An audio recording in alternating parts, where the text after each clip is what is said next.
Very good evening you all. नमस्कार सबको, और सबको मेरी तरफ से फिर से एक बार शुभ संध्या।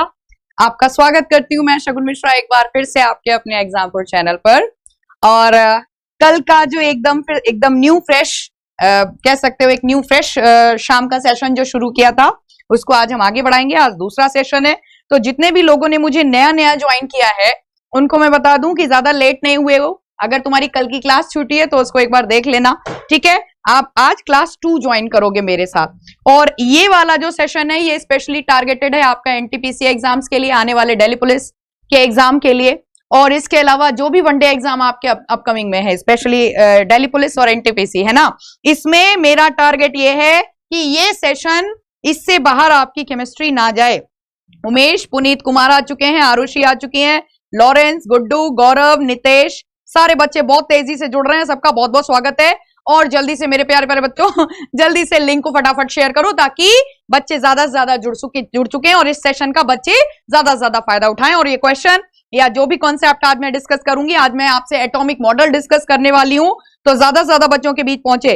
वर्षा ऋतु आ चुकी है, राजन सिंह, सुशील कुमार, रिचा, गौरव सूर्या, बिट्टू, विवेक चौधरी, वेरी गुड, जलराम, साक्षी, नितेश, अनुज कुमार, स्नेहा, विपिन, विवेक, वेरी गुड। सबका बहुत बहुत स्वागत है और बहुत सारे बच्चे तेजी से जुड़ रहे हैं।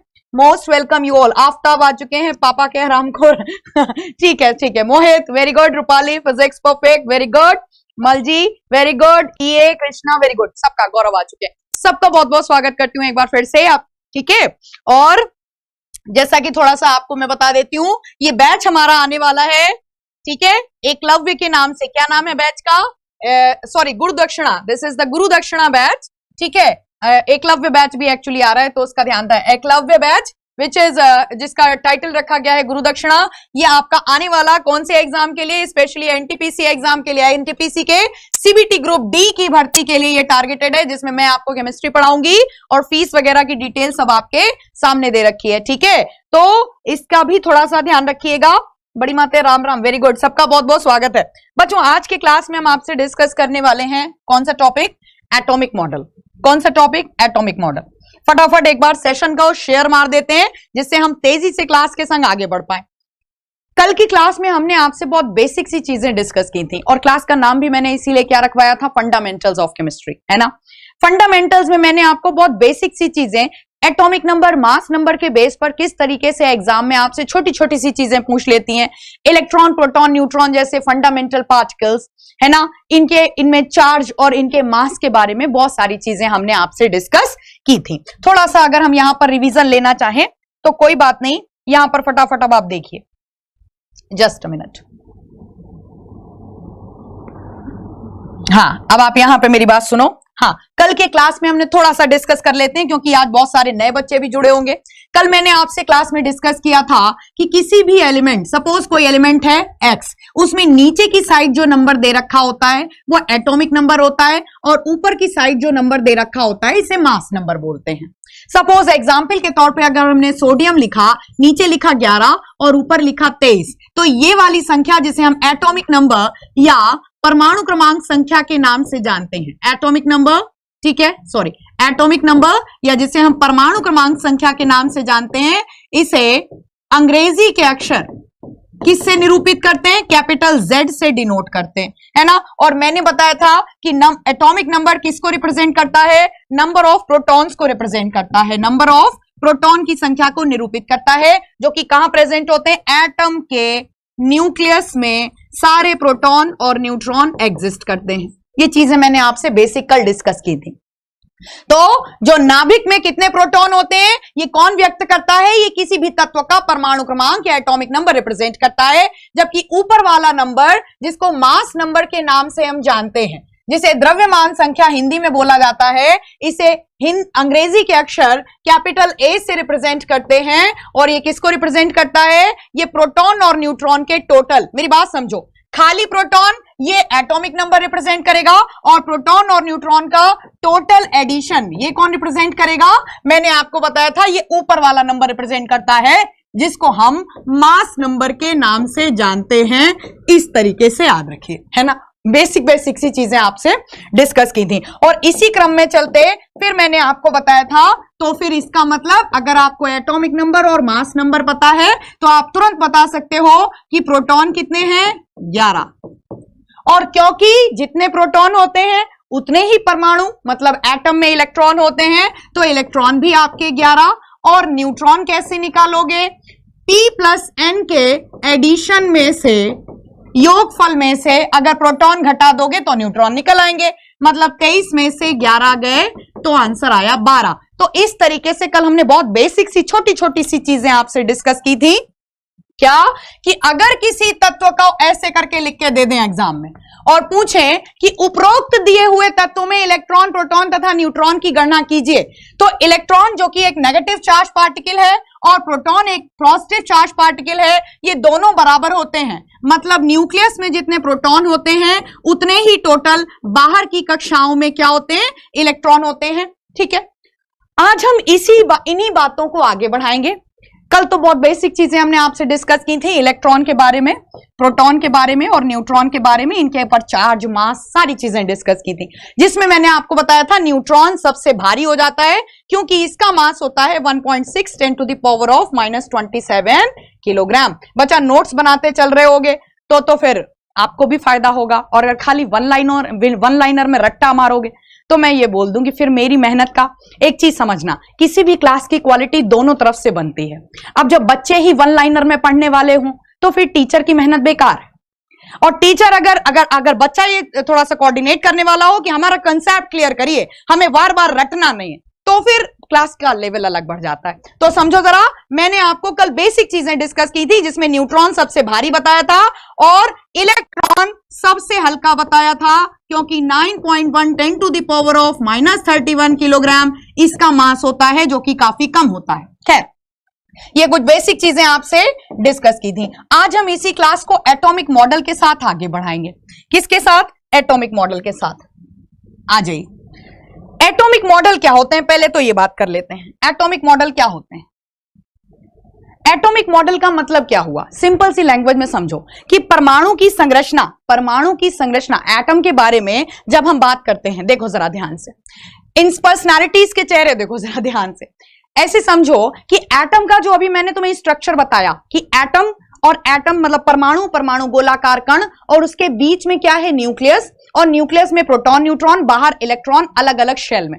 ये स्ट्रक्चर मिलना एक के बस की बात नहीं थी। सरल सी लैंग्वेज में आज मैं आपको बताती हूं। परमाणु शब्द का प्रयोग कल मैंने आपको बताया था, ध्यान से सुनिएगा। परमाणु शब्द का प्रयोग सबसे पहले सर जॉन डाल्टन ने किया था। तो मैंने आपको बताया था कि 1808 में सबसे पहले अपनी परमाणु की औपचारिक व्याख्या किसके द्वारा की गई? जॉन डाल्टन सर के द्वारा की गई। इन्होंने सबसे पहले बताया, एक ऑफिशियली आर्टिकल एक पब्लिश किया था, सुनिए ध्यान से, जिसमें इन्होंने बताया कि हमारे आसपास पाए जाने वाले सभी पदार्थ एक अत्यंत सूक्ष्म कण से मिलकर बने होते हैं, जिसे परमाणु कहते हैं। All the matters around us is made up of a very minute particle known as atom। ये हम कल डिस्कस कर चुके हैं। तो first atomic theory given by John Dalton. लेकिन इनकी इस थ्योरी के बाद स्टेप बाय स्टेप पहला एटॉमिक मॉडल जे थॉमसन द्वारा दिया गया, दूसरा एटॉमिक मॉडल रदरफोर्ड सर के द्वारा दिया गया, तीसरा एटॉमिक मॉडल नील बोहर के द्वारा दिया गया, और आधुनिक परमाणु मॉडल या जिसको हम मॉडर्न एटॉमिक थ्योरी कहते हैं बच्चा, ये इरविन श्रोडिंगर के द्वारा दिया गया। अगर आप मेरे से पूछो कि मैम हम क्या करें, तो आपको यह करना है कि स्टेप बाय स्टेप किसने एटॉमिक मॉडल का मतलब समझो। परमाणु की अपने अपने अनुसार इमेजिनेशन, अपने अपने अनुसार किस वैज्ञानिक ने परमाणु की संरचना के बारे में क्या क्या बताया, यह होता है एटॉमिक मॉडल। और क्योंकि हर साइंटिस्ट का अपना एक आइडियल योगदान है, जे थॉमसन या और आगे से बात करो जॉन डाल्टन सर से लेके और इरविन श्रोडिंगर सर तक, एक अपना ही अद्भुत योगदान है।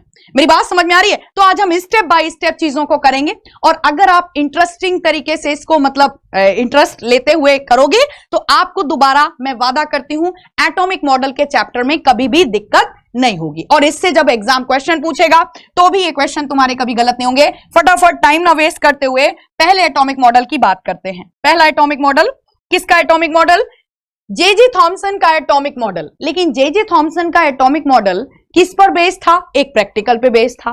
कौन से प्रैक्टिकल पे बेस्ड था? क्या नाम लिखा है देखो, J Thomson discharge tube practical. वैज्ञानिक रहे जिनका नाम जे थॉमसन। इन्होंने 1895 में 1895 इसमें इन्होंने एक प्रैक्टिकल किया था जिसको हम किस नाम से जानते हैं? डिस्चार्ज ट्यूब प्रैक्टिकल के नाम से जानते हैं। अब ये क्या बना हुआ है, कैसे क्या है, ये आपको तब समझ में आएगा। थोड़ा सा इधर आ जाओ रफ स्लाइड पे, देखो जरा ध्यान से देखो। अब साइंटिस्ट रहे जिनका नाम जे थॉमसन। इन्होंने क्या किया? इन्होंने लैब में एक डिस्चार्ज ट्यूब ली। एक डिस्चार्ज ट्यूब मतलब एक ऐसी नलिका जिसमें विद्युत का विसर्जन कराया जा सकता है, मतलब जिसमें इलेक्ट्रिसिटी पास कराई जा सकती है। और जे थॉमसन सर ने इस डिस्चार्ज ट्यूब में अलग अलग गैसेस में इलेक्ट्रिसिटी पास करा के देखी, अलग अलग गैसेस में विद्युत का विसर्जन करा के देखा, लेकिन अंदर जो मीडियम था वो कैसा था? निर्वात, वैक्यूम। किसके अंदर? डिस्चार्ज ट्यूब के अंदर। और डिस्चार्ज ट्यूब के अंदर और क्या कंडीशन फॉलो की गई थी कि जो वोल्टेज है वो काफी ज्यादा कैसा होना चाहिए? हाई। तो काफी उच्च वोल्टता के साथ और काफी लो प्रेशर के साथ, मतलब निम्न दाब के साथ, इन्होंने डिस्चार्ज ट्यूब में अलग अलग गैसेस में क्या पास करा के देखी? इलेक्ट्रिसिटी। और हमें पता है कि जब कभी भी हम इस तरीके से इलेक्ट्रिसिटी सर्किट क्रिएट करते हैं तो एक पॉजिटिव टर्मिनल जनरेट होता है और नेगेटिव। तो पॉजिटिव टर्मिनल को हम क्या बोलते हैं? जल्दी से बता दो, एनोड, है ना, हिंदी में भी एनोड। और नेगेटिव टर्मिनल को हम क्या बोलते हैं? कैथोड के नाम से जानते हैं। बिल्कुल आज हम बिल्कुल ए से शुरुआत कर रहे हैं कि एटम के बारे में जे थॉमसन का मॉडल आया कहां से था और ये क्वेश्चन कैसे बनेगा। तो ध्यान से सुनो, इन्होंने जब अलग अलग गैसेस में इलेक्ट्रिसिटी पास करा के देखी तो ये क्या देखते हैं कि जैसे ही गैसों में इलेक्ट्रिसिटी पास कराओ, कुछ किरणें कैथोड से एनोड की ओर इस प्रकार से गमन करती हैं। कुछ रेडिएशंस हैं जो कि कैथोड से एनोड की ओर बार बार एकत्रित हो रही हैं, एनोड प्लेट की ओर। तो जे थॉमसन का ये प्रैक्टिकल इन्होंने अलग अलग गैसेस पे सब पे करके देखा और सेम चीज पाई कि जैसे ही इलेक्ट्रिसिटी पास कराओ डिस्चार्ज ट्यूब में, हरे रंग का प्रकाश उत्पन्न होता है, ग्रीन कलर की लाइट एमिट होती है और कुछ किरणें कैथोड से एनोड की ओर बार बार गमन करती हैं। तो जे थॉमसन का ऐसा अपना मानना था कि अपोजिट चार्ज क्योंकि हमेशा एक दूसरे को आकर्षित करते हैं, विपरीत आवेश एक दूसरे को क्या करते हैं? आकर्षित करते हैं, और ये किरणें बार बार कैथोड से एनोड की ओर ही जा रही हैं। तो इसका मतलब ये बाय नेचर कैसी हैं? ये बाय नेचर खुद नेगेटिवली चार्ज हैं। ये कैसी हैं? ये खुद नेगेटिवली चार्ज रेडिएशंस हैं। और इस आधार पर जे थॉमसन ने ऐसा माना कि सभी गैसेस के एटम में कोई ना कोई नेगेटिव चार्ज पार्टिकल जरूर प्रेजेंट है, जिससे मिलकर ये रेज बनी है।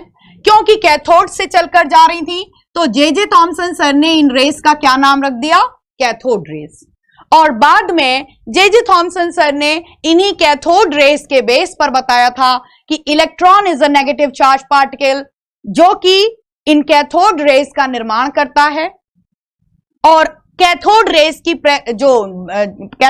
का जो नेगेटिव नेचर है वो इलेक्ट्रॉन जैसे नेगेटिव चार्ज पार्टिकल की वजह से होता है। तो ओवरऑल यही डिस्चार्ज ट्यूब प्रैक्टिकल है जो इस पिक्चर में आप देख पा रहे हो। ध्यान से देखिए, ये डिस्चार्ज ट्यूब प्रैक्टिकल आपको पढ़ाया जाता है कहां पे?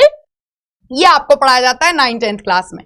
तो इस बेस पर, इसी प्रैक्टिकल के बेस पर जे थॉमसन सर ने अपना एटॉमिक मॉडल दिया, जिसको क्या बोला? अब मेरी बात समझना, इस प्रैक्टिकल के बाद जे थॉमसन सर को एक बात तो क्लियर हो गई कि सभी गैसेस के एटम में नेगेटिव चार्ज पार्टिकल प्रेजेंट होता है, जिसको इलेक्ट्रॉन बोलते हैं, जिससे ये कैथोड रेज मिलकर बनी थी। और बाय द वे की बात, उसी टाइम ड्यूरेशन में एक साइंटिस्ट रहे जिनका नाम गोल्डस्टीन। उन्होंने कैथोड रेस के साथ साथ एनोड रेस को भी डिक्लेयर किया। उन्होंने कहा ना केवल कुछ किरणें कैथोड से एनोड की ओर जाती हैं, बल्कि कुछ किरणें एनोड से कैथोड की ओर भी गमन करती पाई जाती हैं। और इस आधार पर दो किरणें, मेरी बात समझ में आई, कैथोड रेस जो नेगेटिव से पॉजिटिव की ओर मूव करती थी, तो बाय नेचर कैथोड रेस जो क्या थी? नेगेटिवली चार्ज रेस थी। ठीक है। और गोल्डस्टीन ने जिनको डिस्कवर किया था वो कैसी थी? वो पॉजिटिवली चार्ज एनोड रेस थी। तो ओवरऑल कहने का मतलब उस टाइम पीरियड तक दो प्रकार के चार्जेस किसमें संज्ञान में आ चुके थे, कौन कौन से, पॉजिटिव और नेगेटिव चार्ज। अब ध्यान से देखिए, इसी बेस पर जे थॉमसन ने अपना परमाणु मॉडल दिया और ये सिर्फ और सिर्फ एक इमेजिनेशन पे बेस था। क्या बताया इन्होंने कहा कि परमाणु एक गोलाकार कण है। Atom is a spherical particle जिसमें जो पॉजिटिव चार्ज होता है वो इक्वली बंटा होता है पूरे परमाणु में, बिल्कुल उसी प्रकार से जो पॉजिटिव चार्ज होता है वो बटा रहता है जिस प्रकार से तरबूज को अगर हम बीच से काटते हैं तो दो हिस्से मिलते हैं, एक तो लाल गुदे वाला हिस्सा और एक बीच बीच में धंसे हुए काले काले बीज, कुछ इस तरीके से।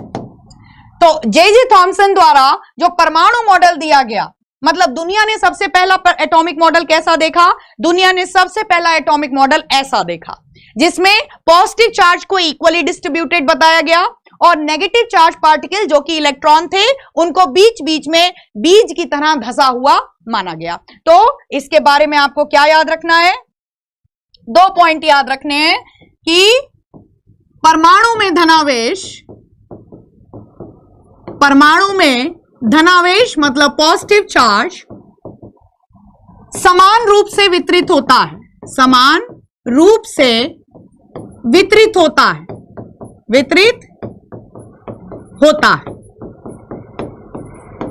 ठीक है। जबकि दूसरी चीज आपको क्या याद रखनी है, हाँ दूसरी चीज आपको याद रखनी है, जबकि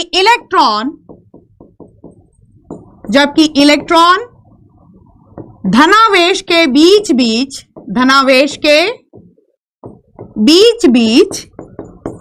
अपना स्थान लेते हैं, धनावेश के बीच बीच अपना स्थान लेते हैं, ठीक है। तो आपसे अगर पूछा जाए कौन सा atomic model, which of the following atomic model declared the positive charge is equally distributed in the atom, किस परमाणु मॉडल अनुसार धनावेश को संपूर्ण परमाणु में वितरित बताया गया है, तो आंसर हो जाता है किसका, जे थॉमसन का एटॉमिक मॉडल। और इसी जे थॉमसन एटॉमिक मॉडल को और किस नाम से जाना जाता है, ध्यान से देखिए, जे थॉमसन इस परमाणु मॉडल को plum pudding model, resin model तथा वाटरमेलन मॉडल के नाम से भी जाना जाता है। इन्होंने क्या बोला कि आप मेरे मॉडल, ये जो इन्होंने परमाणु की जो पहली संरचना, पहली इमेजिनेशन कि ऐसा स्ट्रक्चर होगा, जो ये बताया था वो किसके बेस पर, किससे कंपैरिजन करते हुए बताया था, इन्होंने कहा कि आप मेरे मॉडल की तुलना क्रिसमस पुडिंग से कर सकते हो। मतलब क्रिसमस के त्योहार पे जो केक सजाया जाता है वो भी कुछ इसी तरीके से, तो क्रिसमस पुडिंग है ना। तो इन्होंने क्या बोला, कंपैरिजन किया कि you can compare my model with the Christmas pudding और plum pudding, you can also can say that watermelon model, आप तरबूज मॉडल के नाम से भी जान सकते हो। इसके अलावा इसे रेजिन मॉडल, मतलब रेजिन का मतलब होता है किशमिश, किशमिश को रेजिन बोलते हैं और किशमिश में ही अगर आप ध्यान से देखो तो इसी तरीके से बीजों का वितरण रहता है। तो फिलहाल पहला एटॉमिक मॉडल जे थॉमसन का, आपको एग्जाम पूछेगा कैसे, पुराना क्वेश्चन आपसे पूछा जाता रहा है कि बताओ तरबूज मॉडल निम्नलिखित में से किस वैज्ञानिक की देन है, तो जे थॉमसन द्वारा पहला एटॉमिक मॉडल दिया गया जो कि किस प्रैक्टिकल पे बेस था, डिस्चार्ज ट्यूब प्रैक्टिकल पे बेस था। आपको मैं एमसीक्यूज कराऊंगी फिर आपको समझ में आएगा कि कैसे पूछता है एग्जाम, कि निम्नलिखित में से कौन सा परमाणु मॉडल डिस्चार्ज ट्यूब प्रैक्टिकल या विद्युत विसर्जन नलिका प्रयोग पर आधारित है। तो याद रखिएगा इन चीजों को, ठीक है। बीच बीच में बच्चा मैं बार बार क्या बोलूं, सेशन को पहुंचाते रहिए उन बच्चों के पास जिनको वाकई में ये क्लास, इस क्लास के बाद एटॉमिक मॉडल में कंफ्यूजन जिनको ना हो, ठीक है। तो थोड़ा सा क्लास को शेयर कर दीजिएगा, ठीक है। अब ध्यान से सुनिए, इस एटॉमिक मॉडल के बाद साइंटिस्ट रहे जिनका नाम था रदरफोर्ड। क्या नाम था, रदरफोर्ड। पहले मैं फोटो दिखाती हूं सर की, he is the scientist Rutherford. इन्होंने क्या किया, इन्होंने 1911 में, इन्होंने 1911 में 1911 में एक प्रैक्टिकल किया। कौन सा प्रैक्टिकल, जिसको हम गोल्ड फॉयल एक्सपेरिमेंट के नाम से पढ़ के आए हैं। किस एक्सपेरिमेंट के नाम से पढ़ के आए हैं, गोल्ड फॉयल एक्सपेरिमेंट, या इसको हम अल्फा पार्टिकल स्कैटरिंग इफेक्ट के नाम से भी जानते हैं। देखो एक चीज समझना, कोई साइंटिस्ट है, एटम के बारे में कोई परिवर्तित सोच, अपने से हटके कुछ बताना, या कुछ नई बात रखना, उसके पीछे कोई ना कोई प्रैक्टिकल या फिर इमेजिनेशन जरूर होती है। जे थॉमसन का जो अभी हम तरबूज मॉडल पढ़ रहे थे, उसके पीछे कोई प्रैक्टिकल नहीं था। अगर बात करें डिस्चार्ज ट्यूब प्रैक्टिकल, तो डिस्चार्ज ट्यूब प्रैक्टिकल ने इलेक्ट्रॉन की प्रेजेंस तो बताई थी, लेकिन एटम के स्ट्रक्चर के बारे में कोई विशेष डायरेक्शन नहीं था। मतलब जरा इनके प्रैक्टिकल को समझो, फिर आपको बातें समझ में आएंगी। जरा ध्यान से सुनिएगा मेरी बात। साइंटिस्ट जिनका नाम रदरफोर्ड, उन्होंने लैब में एटम के स्ट्रक्चर को समझने के लिए एक प्रैक्टिकल किया, जिसको हम अल्फा पार्टिकल स्कैटरिंग इफेक्ट के नाम से जानते हैं। ये पिक्चर अभी आपको समझ में नहीं आ रहा होगा, एक काम करते हैं, थोड़ा सा प्रैक्टिकल डिस्कस करो यहां पे, जल्दी से देखो। अब आप मेरी बात ध्यान से सुनिएगा।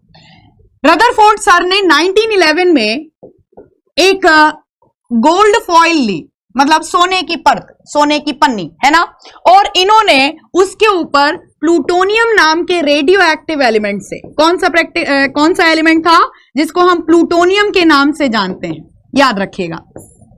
प्लूटोनियम नामक रेडियोधर्मी पदार्थ से गोल्ड फॉइल के ऊपर, सोने की परत के ऊपर अल्फा कणों की बमबारी कराई। कौन से कणों की? अल्फा पार्टिकल की बमबारी कराई। और अल्फा कण कैसे होते हैं? ये प्रकृति से पॉजिटिव पार्टिकल होते हैं, मतलब धनावेशित कण होते हैं, जिनके ऊपर कितने इकाई? 2 इकाई धनावेश होता है, तो 2 यूनिट पॉजिटिव चार्ज प्रेजेंट होता है। अब मेरी बात सुनिएगा। इन्होंने बमबारी कराई गोल्ड फॉइल के ऊपर, और गोल्ड फॉइल के इस तरफ इन्होंने जिंक सल्फाइड का पर्दा यूज किया। किसका पर्दा? जिंक सल्फाइड का। ऐसा क्यों किया? ऐसा इसलिए किया कि जिंक सल्फाइड के पर्दे के ऊपर जब अल्फा पार्टिकल जाके टकराते थे, कहीं पर भी, सपोज मैंने इधर से बमबारी करी और अल्फा पार्टिकल जाके इधर टकराया, तो इसका मतलब अल्फा पार्टिकल इसको कंप्लीट क्रॉस कर गया, गोल्ड फॉइल को कंप्लीट क्रॉस कर गया। बचा गोल्ड फॉइल एक्सपेरिमेंट। आज मैं जितने इजी लैंग्वेज में आपको समझा रही हूं, अगर आज नहीं समझ में आया तो मैं यही कहूंगी कि फिर आप वन लाइनर में ही करने के लिए इच्छुक हो, ठीक है? तो कोशिश करिए थोड़ा सा। इन्होंने, क्योंकि जिंक सल्फाइड के पर्दे पर अल्फा पार्टिकल जब टकराते थे तो वो हिस्सा ग्लो करता था, चमकता था। तो रदरफोर्ड ये जानना चाहते थे कि अगर इधर से बमबारी कराने पर अल्फा पार्टिकल इधर जाके चमकता है, तो इसका मतलब इसको भेद गया, इसको क्रॉस कर गया, इसकी प्रेजेंस का कोई असर नहीं पड़ा। और अगर नहीं चमका तो इसका मतलब इधर कहीं रह गया। तो रदरफोर्ड ने इस तरीके से जिंक सल्फाइड का पर्दा यूज किया और बमबारी कराई। अभी दुनिया नहीं जानती थी कि यहां पर न्यूक्लियस है, अभी दुनिया सिर्फ क्या जानती थी? दुनिया जानती थी एटम ऐसा होता है। कैसा? जे थॉमसन ने जैसा दिखाया था, तरबूज जैसा। और बमबारी करानी शुरू करते हैं। इन्होंने जब बमबारी कराई तो क्या पाया कि ज्यादातर अल्फा पार्टिकल इधर निकल जाते हैं, इस तरीके से निकलते हैं और जाके चमकते हैं। यहां पे ग्लो किया, यहां पे ये सब हिस्सा चमका, ग्लो किया। तो रदरफोर्ड ने ऐसा माना कि जाके चमका, इसका मतलब इधर कोई भी डिस्टरबेंस क्रिएट करने वाला पार्टिकल नहीं था। मतलब जरा देखो, और क्या हुआ? कुछ अल्फा पार्टिकल जो कि स्पेशली सेंटर की ओर बढ़ रहे थे। अभी मैं सेंटर वर्ड का यूज करूंगी, न्यूक्लियस वर्ड का यूज नहीं करूंगी, क्योंकि उस टाइम पीरियड तक न्यूक्लियस का पता ही नहीं था। कुछ अल्फा पार्टिकल जो कि स्पेशली सेंटर की ओर बढ़े, वो आगे बढ़ ही नहीं पाए, वो वापस फेंक दिए गए, वापस सेंटर की ओर वापस आ गए, ऐसे। और कुछ अल्फा पार्टिकल जो कि कुछ स्थानों पर एब्जॉर्ब हो गए, और कुछ अल्फा पार्टिकल जो कि न्यूक्लियस के काफी करीब से गुजर रहे थे, वो कुछ एंगल पे डेविएट हो गए। काफी पास से निकले, कुछ एंगल पे डेविएट हो गए। मतलब रदरफोर्ड के माइंड में अब क्या चीज आती है, समझिएगा कि अगर जे थॉमसन ने जैसा कि कहा था कि परमाणु में धनावेश बराबर तौर पे, जैसे कि तरबूज में लाल गुदा, अगर ऐसा है कि धनावेश बराबर रूप से बटा था, तो अल्फा पार्टिकल के ऊपर मुझे ये अलग अलग एक्सपीरियंस क्यों मिला? कुछ सेम एक्सपीरियंस मिलना चाहिए था, कुछ सिमिलर। या तो सारे के सारे उधर भाग जाते, या वापस आ जाते, या ये अलग अलग क्यों? तो रदरफोर्ड ने ये चीज तो क्लियर कर ली कि इसका मतलब कोई भी चार्ज परमाणु में बराबर रूप से वितरित नहीं होता है। तो इन्होंने क्या थ्योरी दी? इन्होंने कहा क्योंकि ज्यादातर अल्फा पार्टिकल मेरे सीधे निकल गए और वहां जाके चमके, ये सिद्ध करता है कि परमाणु में ज्यादातर स्थान खाली है। और जबकि कुछ अल्फा पार्टिकल जो कि स्पेशली सेंटर की ओर बढ़ रहे थे वही बाउंस होकर वापस आ गए, क्योंकि समान आवेश एक दूसरे को क्या करते हैं, प्रतिकर्षित करते हैं। Alpha particle are positively charge particle, और यह सिद्ध करता है कि परमाणु के केंद्र में जरूर समान आवेश उपस्थित था। Definitely there is the presence of the positive charge in the centre, और positive charge alpha particle positive charge centre bounce करके फेंक दिया गया, बाउंस किया, फेंक दिया गया। इस आधार पर बताया गया कि परमाणु के केंद्र में धनावेश होता है, ना कि पूरे के पूरे परमाणु में वितरित होता है। जबकि कुछ अल्फा पार्टिकल जो कि कुछ स्थानों पर एब्जॉर्ब हो गए, यह सिद्ध करता है कि वहां पर कोई विपरीत आवेश था, पॉजिटिव नेगेटिव न्यूट्रलाइज, मतलब इलेक्ट्रॉन्स की प्रेजेंस। हम स्टेप बाय स्टेप बढ़ रहे हैं। एटॉमिक मॉडल का दूसरा स्वरूप आप देख रहे हो कि दुनिया को रदरफोर्ड ने एकदम चेंज करते हुए। आई बात समझ में? तो देखो ध्यान से, फिर इन्होंने बोला कि जहां पर मेरे अल्फा पार्टिकल एब्जॉर्ब हो गए वहां पे नेगेटिव चार्ज प्रेजेंट था, अपोजिट चार्ज, और कुछ अल्फा पार्टिकल जो कि कुछ एंगल पे डेविएट हो गए। इन्होंने बताया कि क्योंकि परमाणु के केंद्र में कोई छोटा मोटा पॉजिटिव चार्ज पार्टिकल नहीं था, घना केंद्र जो कि पॉजिटिवली चार्ज था, मतलब न्यूक्लियस, और सेम चार्ज पार्टिकल जब अल्फा पार्टिकल पास से निकले एक रिपल्शन महसूस हुआ और ऊपर की ओर, एक रिपल्शन महसूस हुआ और नीचे की ओर। तो ओवरऑल कहने का मतलब ये कि केंद्र, घना केंद्र, आपने चुंबक के अगर पोल नॉर्थ और साउथ इस तरीके से मिलाए हों तो वो एक दूसरे को आकर्षित करते हैं, लेकिन सेम पोल एक दूसरे को क्या करते हैं, रिपल करते हैं। Same charge nucleus and same charge particle alpha particle. तो ये इन्होंने कंसेप्ट रखा, और इस बेस पर आपसे एग्जाम अगर क्वेश्चन पूछे या मैं आपसे पूछूं who is known for the discovery of the nucleus, तो याद रखिएगा रदरफोर्ड को परमाणु में नाभिक की खोज के लिए जाना जाता है। क्या क्या याद रखना है आपको? रदरफोर्ड को परमाणु में नाभिक की खोज के लिए जाना जाता है, ठीक है। विवेक शुक्ला कह रहे हैं मैम प्लीज बता दो ऐप पर दिल्ली पुलिस में केमिस्ट्री का कोर्स कब खत्म होगा? Very soon. अभी आप इन चीजों को ध्यान से देखिए जरा, ठीक है, बहुत जल्दी उसका तो होने वाला है, ठीक है। चलो, तो अब आप जरा ध्यान से देखिए क्या, हाँ, तो यहां से अगर मैं आपसे अब क्वेश्चन पूछूं, कैसे क्वेश्चन बनेगा आपका, देखो ध्यान से, यहां से आपका क्वेश्चन बनेगा, देखो सबसे पहले तो ये कि डिस्कवरी ऑफ न्यूक्लियस किससे रिलेटेड है, तो याद रखो डिस्कवरी ऑफ न्यूक्लियस, नाभिक की खोज किससे संबंधित है? रदरफोर्ड से संबंधित है, ठीक है, रदरफोर्ड से संबंधित है। आपसे अगर पूछ ले कि नाभिकीय भौतिकी के जनक किसे कहा जाता है, तो इन्हें नाभिकीय भौतिकी का जनक भी कहा जाता है। किसे?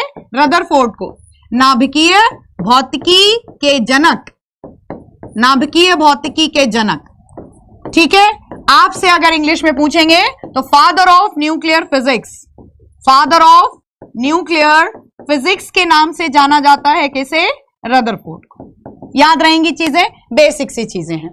और इसी प्रैक्टिकल के बाद रदरफोर्ड ने यह एहसास किया कि इसका मतलब एटम में, अब तो प्रैक्टिकल से चीज क्लियर हो गई कि एटम के बीचों बीच में एक्चुअली पॉजिटिव चार्ज होता है, ना कि तरबूज की तरह बटा होता है गुदे के समान। और इसी के बाद रदरफोर्ड ने अपना एटॉमिक मॉडल दिया।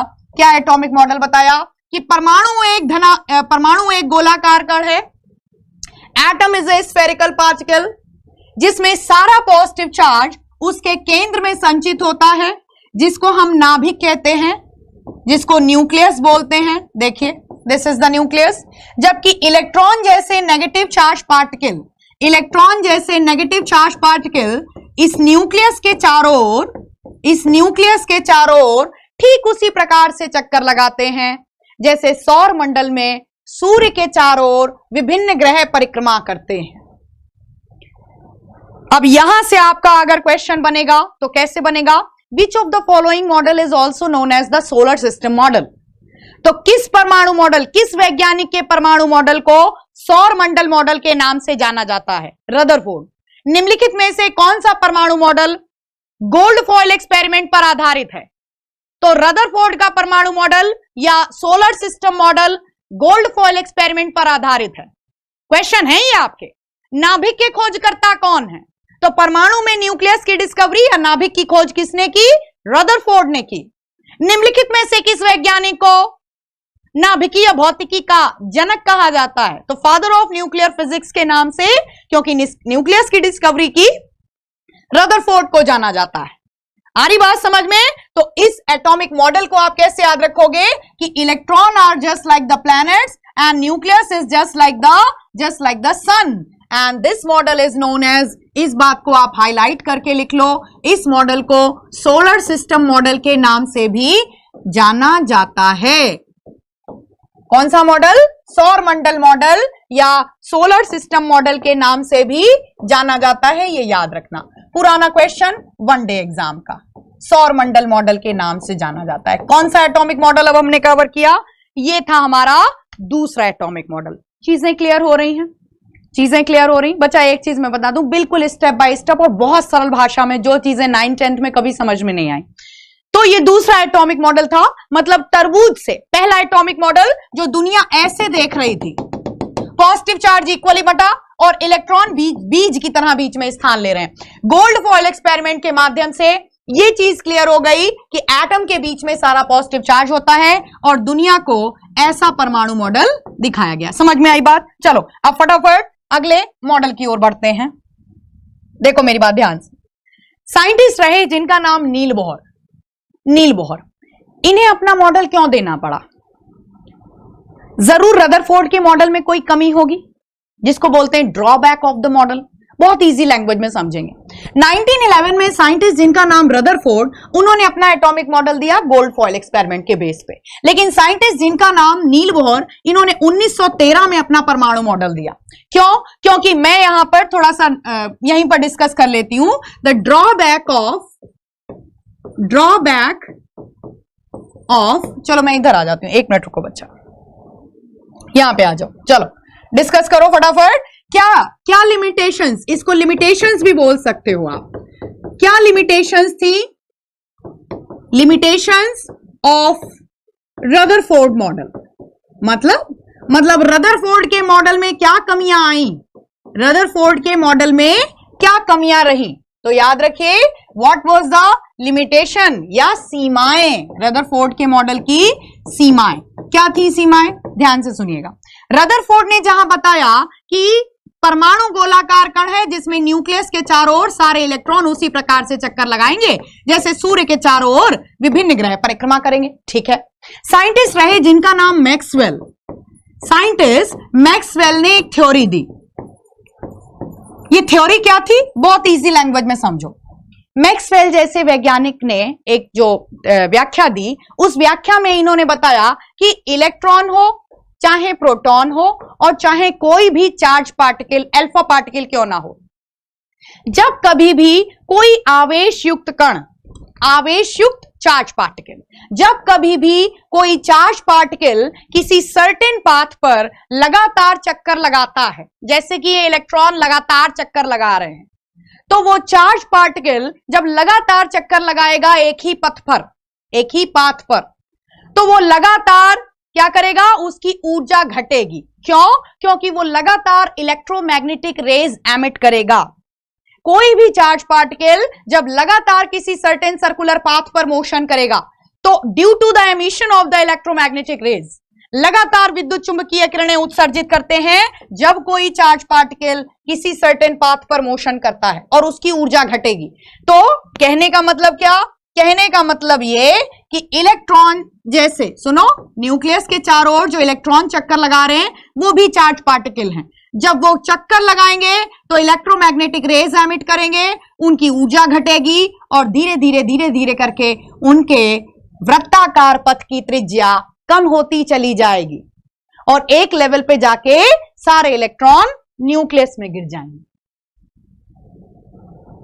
सर्कुलर पाथ की रेडियस कम होती चली जाएगी और सारे इलेक्ट्रॉन जाकर एक लेवल पे न्यूक्लियस में ही गिर जाएंगे। और इस बेस पर अगर हम बात करें कि क्वेश्चन कैसे पूछा जाएगा आपसे, याद रखो नोट करके।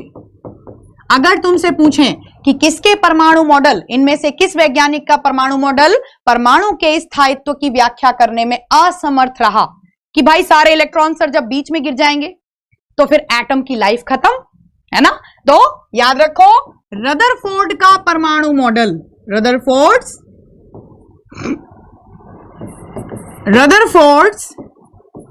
Atomic model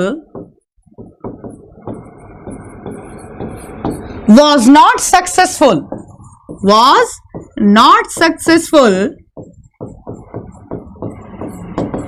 to define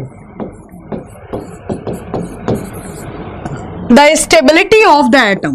The stability, यहां से लैंग्वेज बनेगी आपकी, ऑफ एटम। नोट करके लिखेगा किसका परमाणु मॉडल, तो रदरफोर्ड का परमाणु मॉडल, रदरफोर्ड का परमाणु मॉडल परमाणु के स्थायित्व की व्याख्या करने में, परमाणु के स्थायित्व की व्याख्या करने में असमर्थ रहा। परमाणु के स्थायित्व की व्याख्या करने में असमर्थ रहा। ठीक है, ये हमारा कौन सा एटॉमिक मॉडल, दूसरा एटॉमिक मॉडल, उससे रिलेटेड क्वेश्चन। कैसे एग्जाम पूछेगा, जे थॉमसन से शुरुआत करते हैं। किस परमाणु मॉडल को प्लम पुडिंग मॉडल बोलते हैं, आंसर जे थॉमसन। किस परमाणु मॉडल को सौर मंडल मॉडल कहा जाता है, रदरफोर्ड का एटॉमिक मॉडल। कौन सा परमाणु मॉडल गोल्ड फॉयल एक्सपेरिमेंट पे बेस्ड है, रदरफोर्ड का एटॉमिक मॉडल। निम्नलिखित में से किस वैज्ञानिक को नाभिक की खोज के लिए जाना जाता है, रदरफोर्ड। डिस्चार्ज ट्यूब प्रैक्टिकल किस वैज्ञानिक से संबंधित है, तो सबसे पहला प्रैक्टिकल जे थॉमसन का डिस्चार्ज ट्यूब प्रैक्टिकल। ऐसे पूछे जाएंगे ये क्वेश्चन। आ रही बात समझ में? Thank you so much Arjun, मेरी बात समझना। सेकेंड एटॉमिक मॉडल अभी हम डिस्कस कर पाए फटाफट। अब इसी के साथ तो कहने का मतलब कि नील बोहर को एटॉमिक मॉडल क्यों देना पड़ा, बिकॉज रदरफोर्ड का एटॉमिक मॉडल इलेक्ट्रॉन को तो नाभिक में गिराए दे रहा था। किसकी, इलेक्ट्रॉन की एनर्जी लेवल को डिफाइन करने में, असमर्थ रहा। फटाफट देखिए 1913 में साइंटिस्ट रहे जिनका नाम नील बोहर। इन्होंने क्या बताया, इन्होंने अपना एटॉमिक मॉडल दिया जो कि किस पर बेस्ड था, क्वांटम एनर्जी लेवल पे बेस्ड था। बच्चा समझने का प्रयास करोगे तो सब कुछ समझ में आएगा, और वरना तो कोई बात ही नहीं। Energy level, quantum energy levels मतलब क्वांटम ऊर्जा स्तर। अब ये क्या होते हैं, चलो बात करते हैं। क्वांटम ऊर्जा स्तर क्या होते हैं, सिंपल सी लैंग्वेज में समझो। नील बोहर का एटॉमिक मॉडल क्या कहता था, नील बोहर के परमाणु मॉडल अनुसार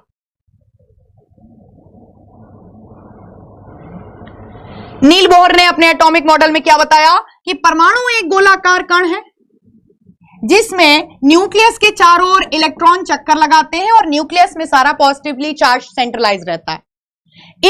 लेकिन इलेक्ट्रॉन जैसे जो नेगेटिव चार्ज पार्टिकल होते हैं वो स्वतंत्र रूप से, जैसे सौर मंडल में प्लैनेट्स घुमा दिए थे, ऐसा नहीं होता है।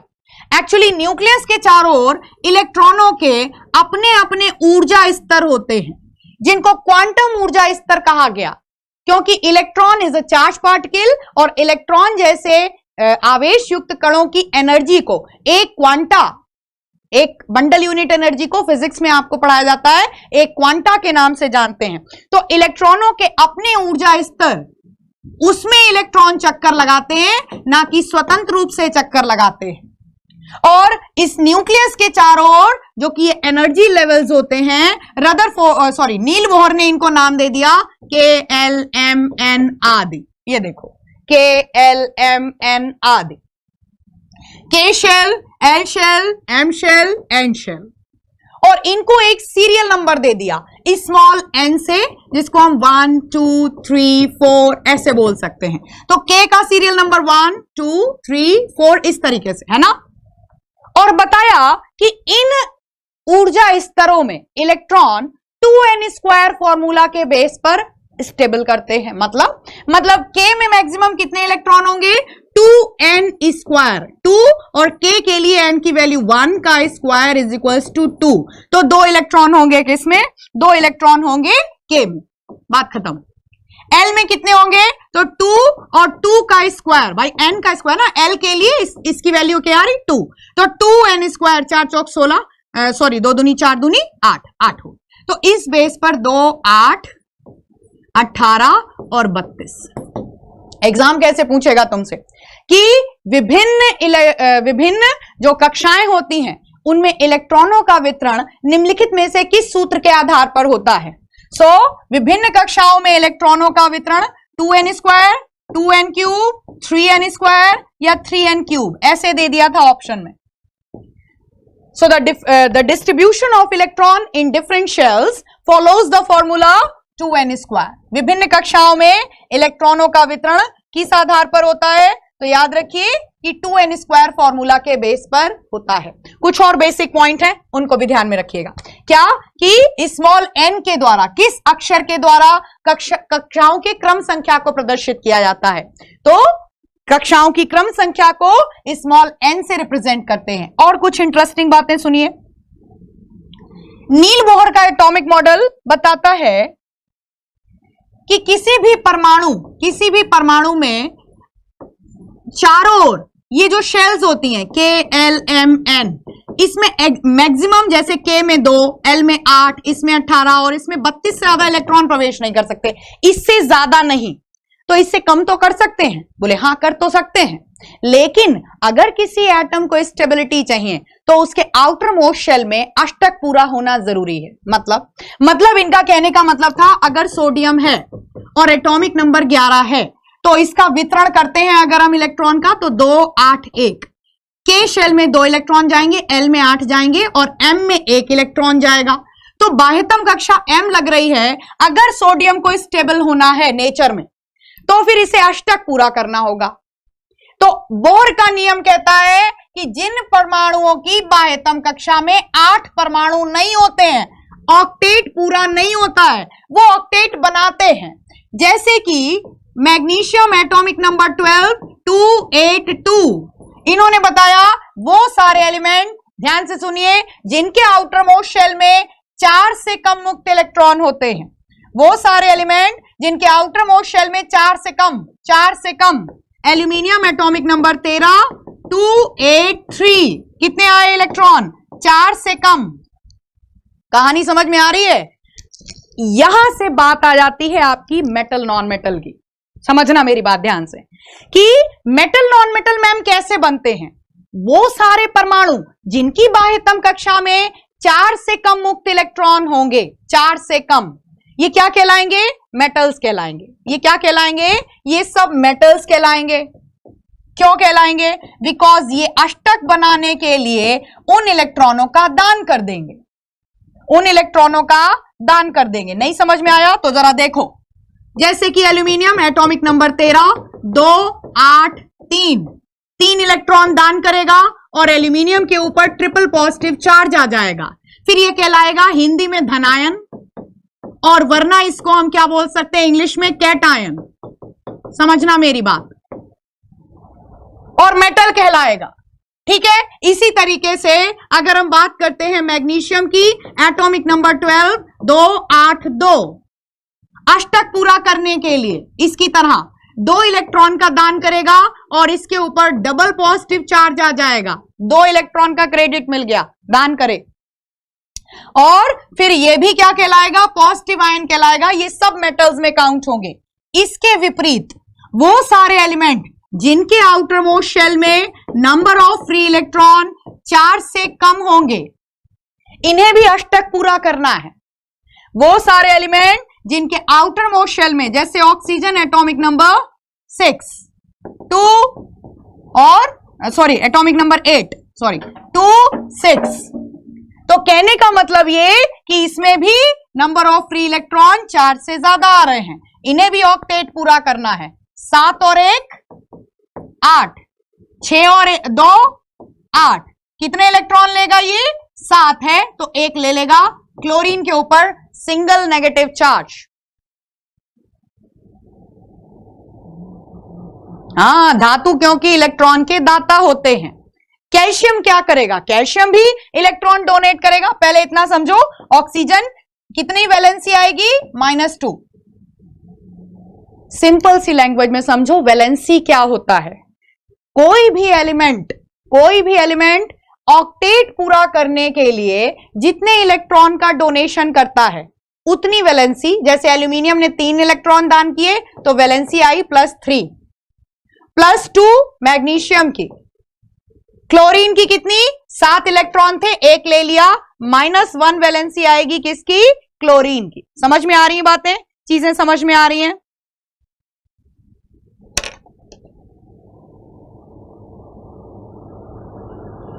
साहिब सिंह कह रहे हैं एसएससी के लिए, हाँ बिल्कुल ले सकते हो।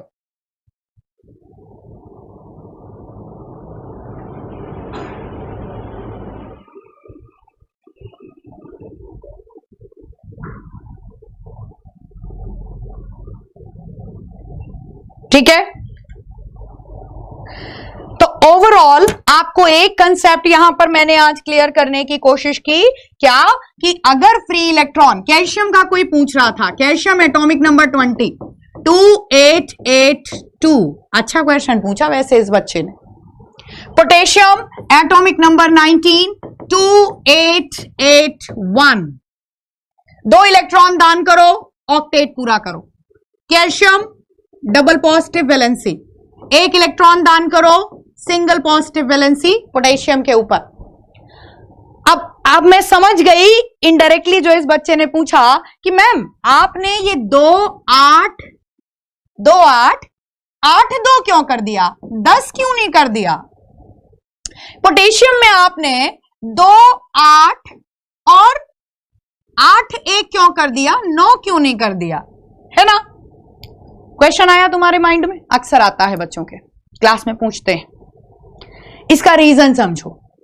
बोहर का एटॉमिक मॉडल यह भी कहता था कि जब तक किसी भी एलिमेंट, मतलब बोहर का एटॉमिक मॉडल के अनुसार क्या, कि किसी भी परमाणु की बाह्यतम कक्षा में, मान लो सपोज ये बाह्यतम कक्षा है, तो उसमें 8 से अधिक इलेक्ट्रॉन प्रवेश नहीं कर सकते। मतलब जरा सिंपल सी लैंग्वेज में समझो, अब तुम सिंपल सी लैंग्वेज में समझो। यहां आ जाओ, चलो आ जाओ, यहां आ जाओ। सपोज जैसे एल्यूमिनियम का हमने बनाया था 13 का, 2 8 3, ठीक है, ओके, समझने का प्रयास करो तो सब समझ में आएगा। सिलिकॉन एटॉमिक नंबर 14 2 8 4, ठीक है भाई। ऐसे ही बढ़ते बढ़ते बढ़ते हमारा आया कितना, एटॉमिक नंबर 17 आया क्लोरीन का, तो हमने बनाया 2 8 7, very good. Argon atomic number 18, हमने कॉन्फ़िगरेशन बनाया 2 8 8, ये भी समझ में आया। लेकिन मैम पोटेशियम में जाते जाते आप ये 2 8 8 1 क्यों कर देते हो, ये आप उठा के सुनो मेरी बात, ये क्वेश्चन आपको रहता है कंफ्यूजन में, 9 क्यों नहीं कर देते, है ना। उसका रीजन है, अगर आप 9 कर दोगे तो आउटर मोस्ट शेल में 8 से ज्यादा इलेक्ट्रॉन हो जाएंगे, which is wrong from the as per the Bohr model. Bohr का एटॉमिक मॉडल क्या कहता है, सुनो, कि पोटेशियम 19 है, ये क्या करेगा, 2 8 8 1 डालेगा। कैल्शियम एटॉमिक नंबर 20 है, ये 2 8 8 2 डालेगा। लेकिन जैसे ही आउटर मोस्ट शेल में 2 इलेक्ट्रॉन हुए, समझना मेरी बात, वैसे ही इलेक्ट्रॉन की फिलिंग वापस पिछले शेल में होने लग जाएगी। मतलब एटॉमिक नंबर 21 जब आएगा किसका, गैलियम का, समझना मेरी बात। एटॉमिक नंबर 21 जब आएगा किसका, गैलियम का,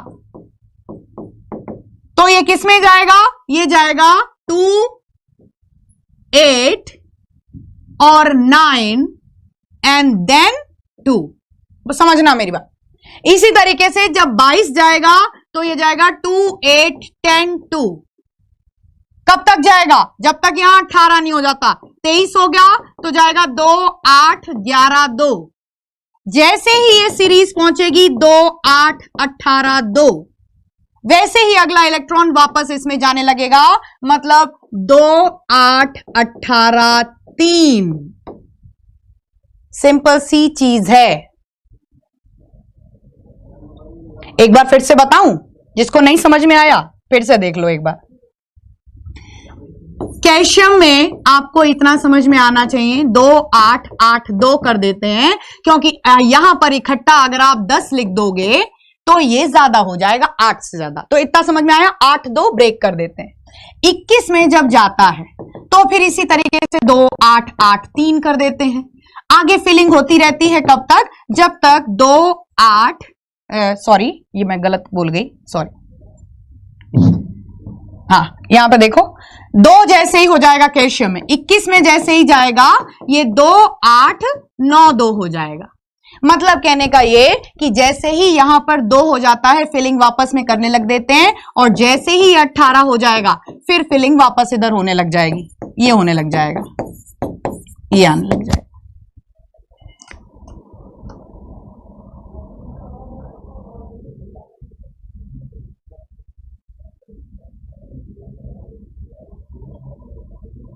ठीक है, एक काम करो, आज के सेशन में फिलहाल हमने क्या डिस्कस किया आपसे, आज के सेशन में फिर कंफ्यूज हो जाओगे आप। हम कल के सेशन को यहीं से उठाएंगे और कल एटॉमिक मॉडल हमारे पूरे हो जाएंगे। फिर हम इकट्ठे चारों एटॉमिक मॉडल के किस तरीके से एमसीक्यूज कवर करने हैं वो कवर करेंगे। ठीक है, तो आज के सेशन में इतना ही रखते हैं। वेरी गुड, ठीक है, आज के सेशन में इतना ही रखते हैं।